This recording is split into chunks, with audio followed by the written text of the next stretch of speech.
Sino ba yan?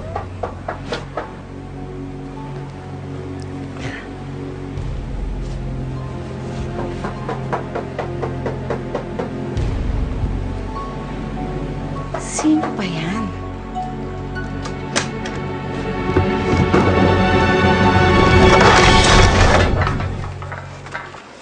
Papa?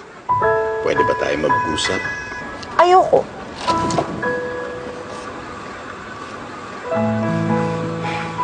Galit ako sa inyo. Sinabi niyo sa akin, mamamatay na ako. Bakit ako na-misdiagnose? Binigay ko tuloy lahat kay tita. Ikaw naman kasi, anak. Ang sabi ko, malapit na tayo magsama. May sinabi ba akong mamamatay ka sa cancer? Eh bakit malapit na tayo magsama? Si Kilmer. Mapapatay na ba ako ni Kilmer? Anak, lahat naman ng tao mamamatay. Ang mahalaga lang kung ano ang ginagawa mo habang buhay ka pa ngayon. But I have so many achievements, Papa. I'm CEO of the Year. Top 12 corporation ang Señorita Sen sa buong Pilipinas. What more can I do?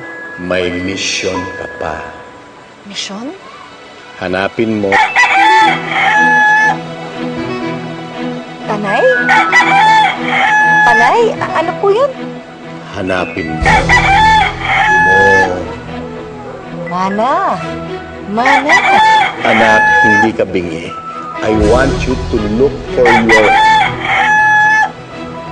Ang ingay. Ano po yun?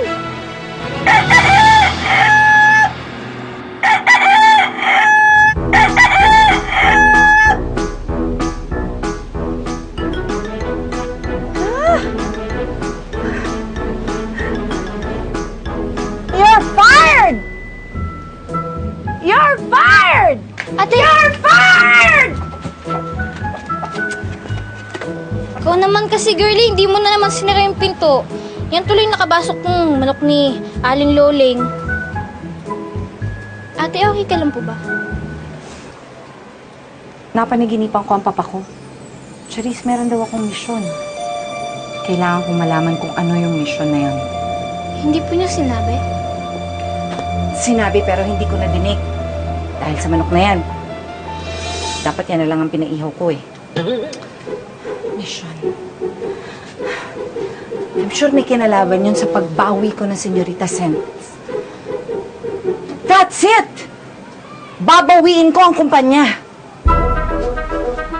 And you are so fired.